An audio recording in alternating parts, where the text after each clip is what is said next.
Hello students, good morning and Jai Hind to you all. Students, today in class 7th science, we shall study nutrition in amoeba and nutrition in paramecium. तो students आज का हमारा topic है nutrition in amoeba और nutrition in paramecium. तो first हम लोग study करते हैं nutrition in amoeba. Means amoeba food वगैरह खाता कैसे है, उसको डाइजेस्ट कैसे करता है, उसको एनर्जी कैसे मिलती है, इसके बारे में। Okay students, let's start.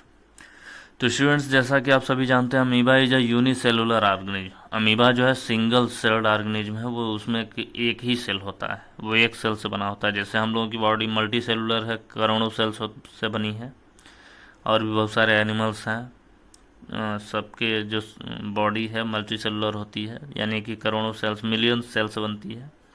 लेकिन अमीबा एक सिंगल सेलुलर ऑर्गेनिज्म है, एक सेल से बना होता है। In amoeba the injection of food is carried out with the help of pseudopodia. तो स्टूडेंट्स, यहाँ पे आप लोग डायग्राम में यहाँ पे देख सकते हैं, ये अमीबा है, इसके बीच में यहाँ पे न्यूक्लियस है।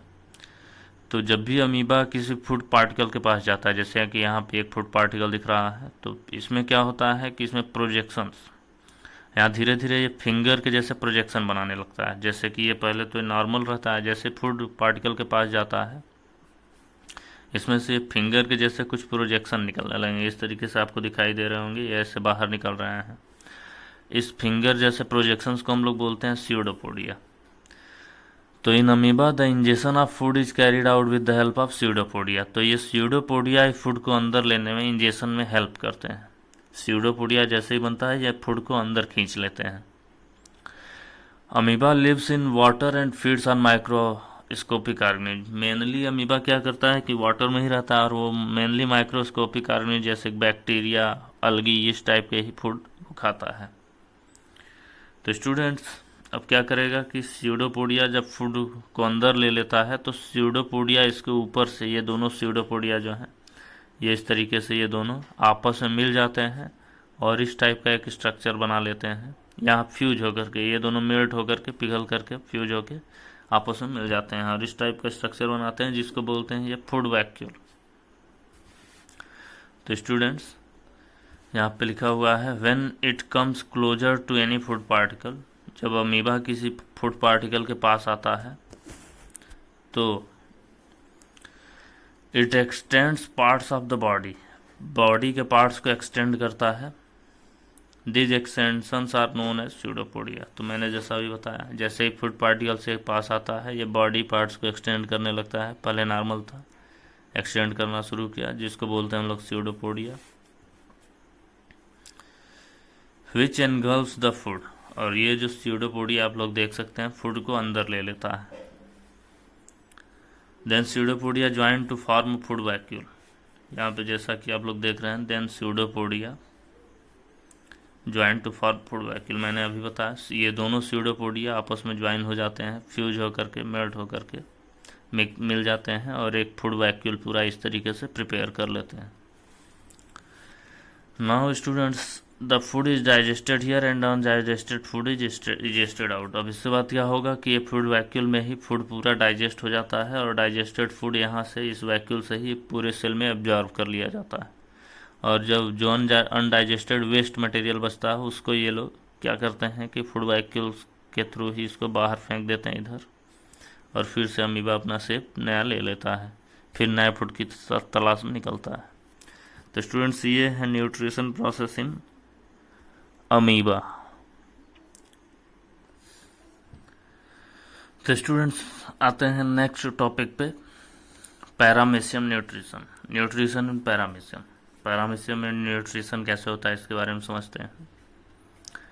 तो students, paramecium is a unicellular micro organism. Paramecium भी अमीबा की तरह एक यूनिसेलुलर ऑर्गेनिज्म है।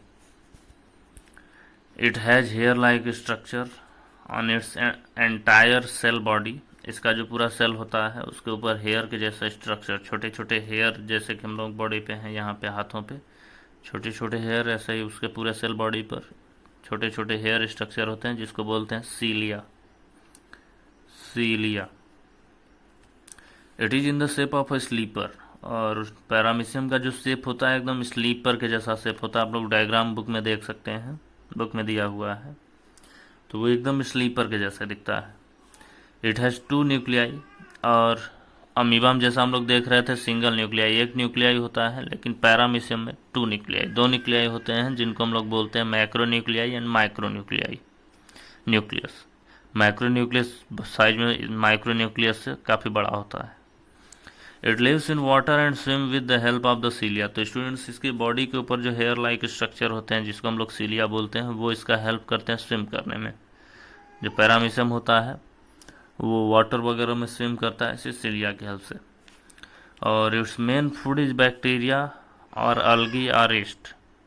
और जो मेन फूड है पैरामीशियम का वो है बैक्टीरिया, अलगी या फिर ईस्ट, यही सब ये खाता है। अब फूड को ये डाइजेस्ट वगैरह कैसे करता है इसको हम लोग समझते हैं, या लेता कैसे। It captures the food with the help of सीलिया into the groove. Students, यहाँ पे एक डायग्राम तो बुक में आप लोग देख ही सकते हैं, पैरामीशियम का डायग्राम आप लोग बुक में देखिएगा। पैरामीशियम का जो बॉडी होता है उसमें एक जगह पे एक छोटा सा होल जैसा स्ट्रक्चर होता है, जिसको बोलते हैं ग्रूव। तो स्टूडेंट्स, क्या करता है पैरामीशियम की फूड जो है सीलिया, जो कि हेयर के जैसे स्ट्रक्चर होते हैं, सीलिया के हेल्प से वो फूड को कैप्चर करके ग्रूव तक लेके आता है, ग्रूव में कैप्चर कर लेता है। ग्रूव में फूड को कैप्चर करने के बाद वो क्या करता है कि ग्रूव, जहाँ पे एक छोटा सा होल है, ग्रूव कनेक्टेड होता है बॉडी के अंदर, मतलब ट्यूब के जैसे शेप से वो कनेक्टेड होता है। और उसका जो लास्ट पॉइंट है उसको बोलते हैं गलेट।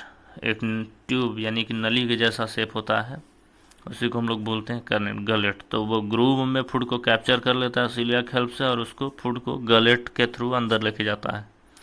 अब फूड को जैसे वो गलेट के थ्रू अंदर ले जाता है, when food reaches to the end of the gullet, gullet के लास्ट तक जब फूड पहुंच जाता है, जैसे कि इस तरीके से, ये इस तरीके से, ये ऐसा कुछ शेप होता है, यहाँ पे क्लोज है इस तरीके से, और यहाँ पे ग्रूव है, हेयर लाइक स्ट्रक्चर सीलिया के थ्रू इसमें फूड कैप्चर कर लिया और इसको अंदर लेके आता है ऐसे ग्रूव के एंड तक, यहाँ गलेट के एंड तक। तो जब when food reaches to the end of the gullet then a food vacuole is form. तो यहाँ पे जैसे ही ये फूड पहुँचता है, इसके चारों तरफ एक फूड वैक्यूल बन जाता है।